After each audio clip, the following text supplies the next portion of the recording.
रात के सन्नाटे में जब ताजमहल चांदनी में चमकता है तो सवाल उठता है कि क्या ये इमारत सिर्फ प्यार की निशानी है या फिर इसकी दीवारों में हजारों लाखों की चीखें अभी भी कैद हैं। कहा जाता है कि इसे बनाने वालों के हाथ काट लिए गए थे और यमुना के उस पार एक काला ताजमहल अधूरा रह गया। लेकिन सच क्या है और झूठ किसने फैलाया, इस वीडियो में हम पूरी तरह जानेंगे। सोचिए, एक दौर जब यूरोप भारत से मसाले खरीदने के लिए लड़ रहा था, जब मुगलों के खजाने में दुनिया की कुल दौलत का बहुत बड़ा हिस्सा जमा था। तख्त पर बैठे थे तब जहांगीर। आगरा का किला रोशनियों से भरा हुआ था और उसी किले के भीतर लगता था मीना बाजार। मीना बाजार कोई आम बाजार नहीं था। यहां दुकानें लगती थी, शाही घरानों की औरतें और खरीदार बनकर आते थे। यहां पर शहजादे और बादशाह भी। मकसद सिर्फ खरीदारी नहीं था बल्कि रियासत, रिश्ते और नजरें मिलाने से भी था।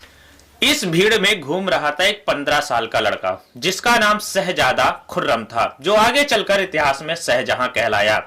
गंभीर चेहरा, शांत स्वभाव और अकबर का सबसे लाडला पोता था। खुर्रम की नजर अचानक एक दुकान पर ठहर गई। उस दुकान में रेशम और कांच के मोती सजे थे और उन्हीं के बीच में खड़ी थी 14 साल की अर्जुमंद बानो बेगम। इतिहासकार लिखते हैं कि उस पल वक्त जैसे थम गया हो। खुर्रम को ऐसा लगा कि जैसे उसने बाजार में नहीं किसी जन्नत की हूर को देख लिया है। कहा जाता है कि अर्जुमंद ने मजाक में कांच के एक छोटे से टुकड़े को हीरा बताकर पेश किया। खुर्रम ने बिना मूल भाव के उस टुकड़े के बदले 100 रुपए उस जमाने में दिए थे। उस जमाने में यह रकम आज के करोड़ों के बराबर थी। यह सिर्फ खरीदारी नहीं थी, यह पहला इजहार था। उस दिन के बाद मुगलों का भविष्य बदल चुका था। लेकिन एक समस्या थी कि शाही घरानों में जो शादियां उस समय होती थीं, वे राजनीति से तय होती थी। अब अर्जुमंद बानो, जो कि नूरजहां के भाई आसफ खान की बेटी थी, अब यह रिश्ता दरबार में ताकत का संतुलन बदल सकता था।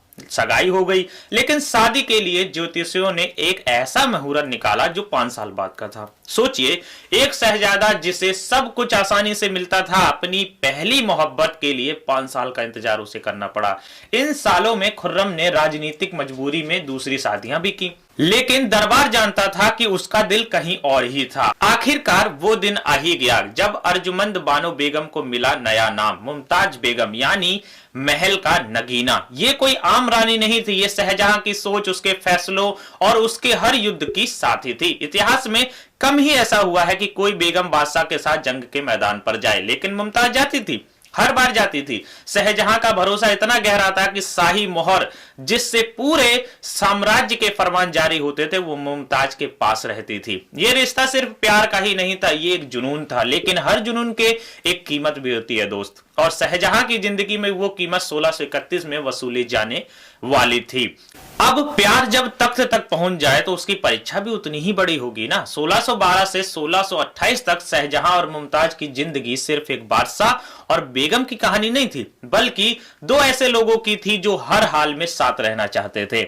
मुमताज सिर्फ महलों की शोभा नहीं थी, वो शाहजहां की सलाहकार भी थी, उसका भरोसा भी थी और उसकी सबसे बड़ी ताकत भी थी। शिकार हो या सफर, दरबार हो या जंग का मैदान, मुमताज हर जगह शाहजहां के साथ रहती थी। 19 साल की शादीशुदा जिंदगी में मुमताज ने 14 बच्चों को जन्म दिया। इतिहास इसे आंकड़ा मानता है, लेकिन सच यह है कि यह नजदीकी उनकी मौत की वजह बनने वाली थी, क्योंकि जहांगीर के बाद शाहजहां खुर्रम तख्त पर बैठा और कहलाया शाहजहां। यह वही दौर था जब मुगल दुनिया के सबसे अमीर ताकतों में से एक बन चुके थे। इतिहासकारों के मुताबिक उस वक्त दुनिया की कुल जीडीपी का करीब 25% हिस्सा तो मुगलों के ही पास था। सोना हो या फिर चांदी या रेशम, सब कुछ उन्हीं के पास था। लेकिन किस्मत ने तय किया था कि अब बादशाह से उसकी सबसे कीमती चीज मैं छीन लूंगा।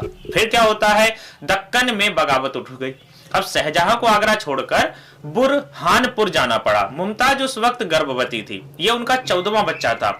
हकीमों ने मना किया कि दरबार ने रोका, लेकिन मुमताज ने साफ कह दिया, मैं अपने सोहर को जंग में अकेला नहीं छोड़ सकती, और वो बुरहानपुर चली गई साथ में। फिर क्या होता है कि शाही खेमे में अफरा तफरी थी। लगातार 30 घंटों से प्रसव पीड़ा हो रही थी। बच्चा पैदा हो गया, लेकिन मुमताज की हालत और बिगड़ती चली गई। खून बहुत ज्यादा बह चुका था।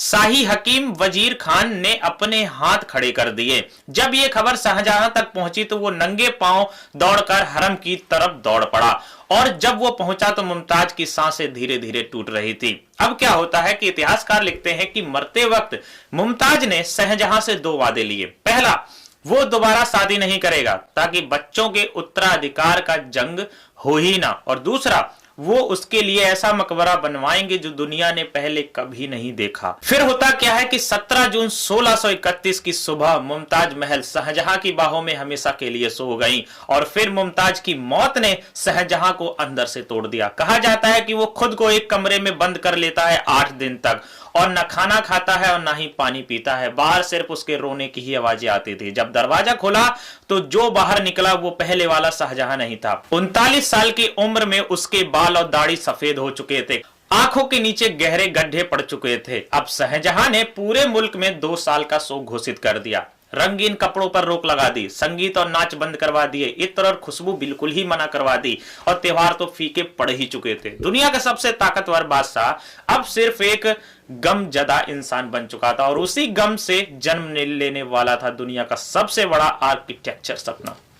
मुमताज को पहले बुरहानपुर में अस्थायी रूप से तो दफना दिया गया, लेकिन शाहजहां जानता था कि यह सिर्फ एक शुरुआत है जो उसने ठाना है। मैं अपने दर्द को पत्थर में बदलूंगा, ये उसने अपने आप से कहा। मुमताज महल की मौत के बाद शाहजहां के लिए वक्त जैसे रुक गया था।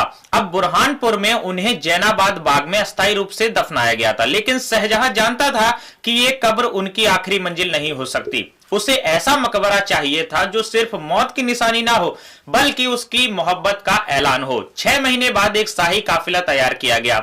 मुमताज के ताबूत को सोने के बक्से में रखा गया, और हजारों सैनिक सुरक्षा में थे। पूरा रास्ता सन्नाटे से डूबा हुआ था, और फिर मुमताज महल वापस लाई गई आगरा।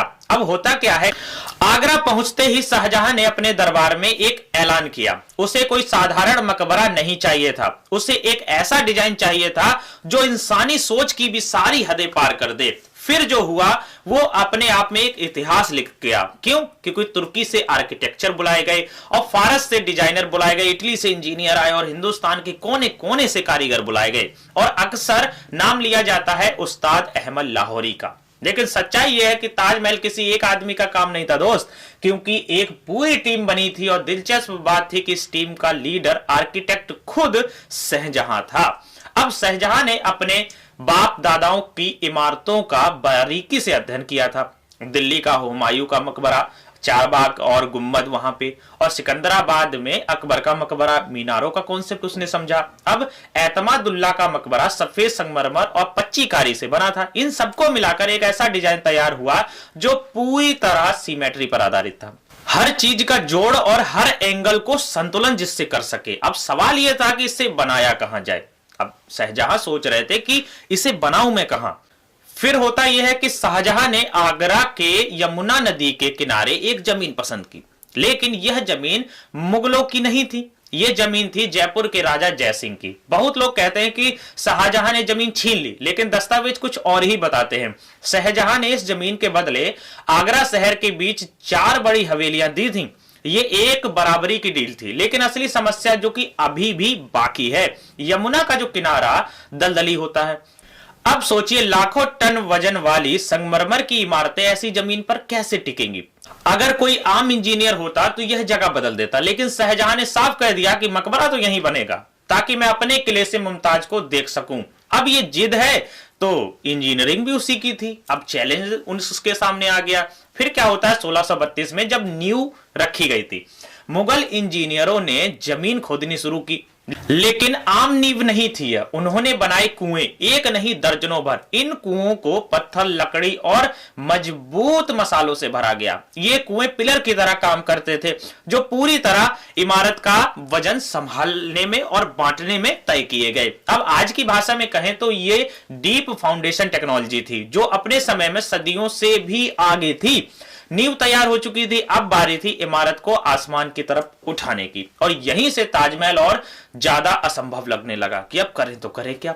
फिर क्या होता है, नींव तैयार हो गई, लेकिन ताजमहल अभी भी ईंट, चूना और मिट्टी का ढांचा ही था। अब असली सवाल होता है कि इतनी ऊंची और इतनी भारी इमारत कैसे बनाई जाए।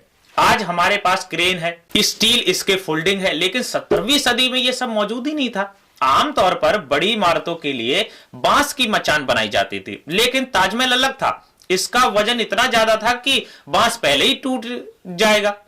अब मुगलों ने क्या किया, जो मुगल इंजीनियर थे उन्होंने एक अजीब लेकिन शानदार फैसला लिया।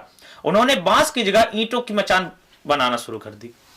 अब मतलब ताजमहल के साथ साथ ईंटों की एक और इमारत, इतनी विशाल कि मजदूर उस पर चढ़कर संगमरमर के भारी पत्थर ऊपर पहुंचा सकते थे। धीरे धीरे यह मचान इतनी बड़ी हो गई कि दूसरे लोग इसे देखने आने लगे और लोगों को लगा कि क्या शानदार चीज है, शायद यह ताजमहल का हिस्सा ही है। लेकिन इसे हटाने में सालों लगे थे। उस टाइम पर जब मुख्य ढांचा तैयार हुआ तो दरबार में चिंता फैल गई। इंजीनियरों ने कहा कि इस ईंट की मचान को तोड़ने में कई साल लग सकते हैं। अब सोचिए, शाहजहां जो मुमताज की याद में एक भी दिन बर्बाद नहीं करना चाहता था, वो सालों का इंतजार कैसे करता। और यही दिखाती है उसकी असली समझ। अब शाहजहां ने एक बेहद साधारण लेकिन चतुर आदेश दिया, जो कोई भी मचान की ईंटें ले जाएगा वो ईंटें उसी की होंगी। ये फैसला उसने दे दिया। अब आज हमें ये साधारण लग रहा था, लेकिन उस दौर में ईंट बहुत महंगी होती थी। बस फिर क्या था, जैसे ही ये खबर फैली, किसान, मजदूर, आसपास के गांव के लोग रातों रात उमड़ पड़े। जिस काम को सालों लगने थे वो एक ही रात में गायब हो गया। और सूरज जब सुबह निकला तो ईंटें पूरी तरह गायब हो चुकी थी और सामने खड़ा था ताजमहल का कंकाल। अब बारी थी उसे जन्नत बनाने की। तैयार ढांचा हो चुका था, लेकिन वो अभी खूबसूरत नहीं था। वो दिखता था एक बदसूरत चूने और ईंटों का पहाड़। शाहजहां को चाहिए था खाली सफेदी। अब ऐसी सफेदी जो वक्त के साथ पीली ना पड़े। पूरे हिंदुस्तान में पत्थरों की तलाश हुई, लेकिन कहीं भी वो संगमरमर नहीं मिला जो शाहजहां के ख्वाबों में था। आखिरकार राजस्थान के मकराना में एक ऐसा खजाना मिला। उसे यहां था संगमरमर, बेहद मजबूत, प्राकृतिक चमक वाला और पानी ना सोखने वाला, मतलब सदियों तक रंग नहीं बदलेगा। लेकिन एक समस्या थी कि मकराना आगरा से करीब 400 किलोमीटर दूर था। न ट्रक थे न ट्रेन। अब सवाल था कि इतने भारी पत्थर आगरा कैसे पहुंचे। इसके लिए पूरा लॉजिस्टिक सिस्टम खड़ा किया गया। करीब 1000 हाथी लगाए गए, खास तरह की बैलगाड़ियां बनी और चौड़े पहिया बने ताकि वजन से जमीन में न धंसे। और आगरा पहुंचने पर एक और हैरानी, अब गुम्मद तक पत्थर पहुंचाने के लिए सीढ़ियां नहीं बनाई गई, बल्कि 15 किलोमीटर लंबा मिट्टी का रैप बनाया गया। अब हाथी और बैलगाड़ियां इसी रैप पर चलकर धीरे धीरे पत्थर ऊपर पहुंचा रही थी। ताजमहल अब ऊंचाई लेने लगा था, लेकिन शाहजहां सिर्फ पत्थर नहीं चाहता था, वो चाहता था जमीन पर उतरा हुआ आसमान। ताजमहल अब खड़ा हो चुका था, लेकिन शाहजहां जानता था कि सिर्फ ऊंचाई किसी इमारत को अमर नहीं बनाती। उसके लिए चाहिए खूबसूरती और बारीकी और हैरत, जिसको लोग देख के ना खुश हो जाएं। वो चाहता था कि जो भी ताजमहल को देखे वो कुछ पल के लिए वक्त को ही भूल जाए कि मैं कहां पर हूं। अब अगर आप ताजमहल की दीवारों को ध्यान से देखें तो वहां फूल और बेले और पत्तियां दिखेंगी। ज्यादातर लोग सोचते हैं कि ये रंगों से बनाई गई पेंटिंग है, लेकिन सच्चाई इससे कई ज्यादा महंगी है।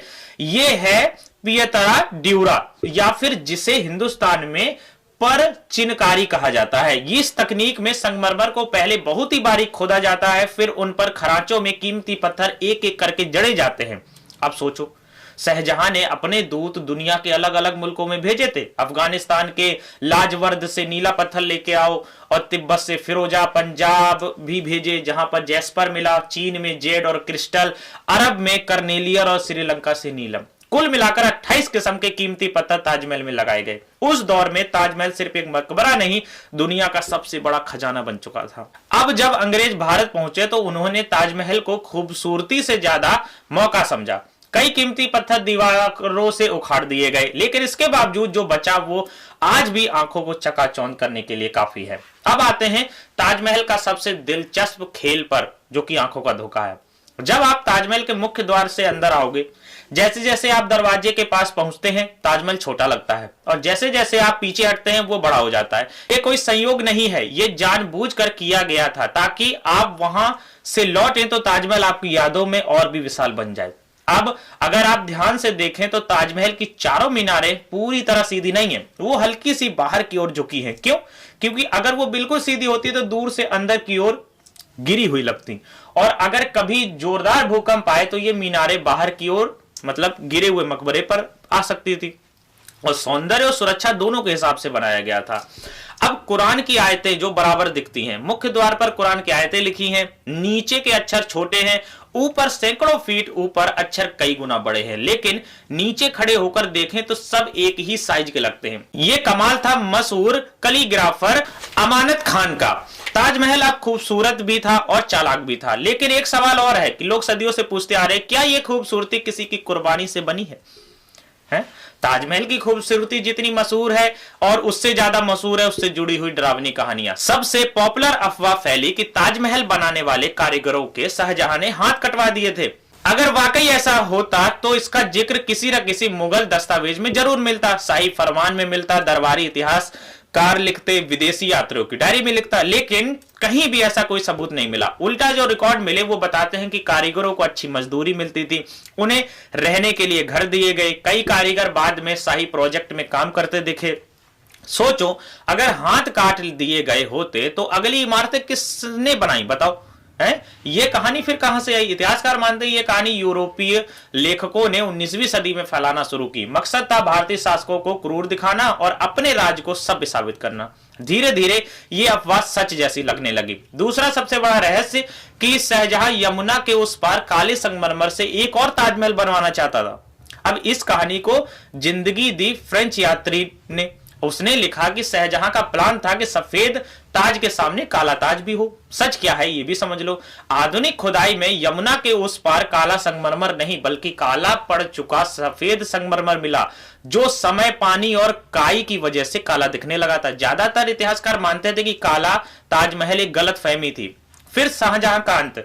जिंदगी ने शाहजहां के साथ एक आखिरी मोड़ लिया। उसका बेटा औरंगजेब उसे आगरा के किले में कैद कर देता है। सालों तक शाहजहां उसी खिड़की से ताजमहल को देखता है, वही ताजमहल जो उसने प्यार से बनवाया था। 1648 में मुमताज की याद में बना मकबरा 1658 में उसकी जेल में नजरों में बन चुका है। अब जब शाहजहां की मौत हुई तो उसे भी मुमताज के बगल में दफनाया गया। एक बात नोटिस करना, मुमताज की कब्र बिल्कुल बीच में है, शाहजहां की कब्र थोड़ी सी साइड में है, क्योंकि ताजमहल सिर्फ एक के लिए बना था, दूसरा तो उसके बगल में आकर लेट गया। यही है ताजमहल, प्यार, पावर, पॉलिटिक्स और परफेक्शन का मिक्सर। अगर आप चाहो तो इस वीडियो को लाइक कर देना, शेयर कर देना।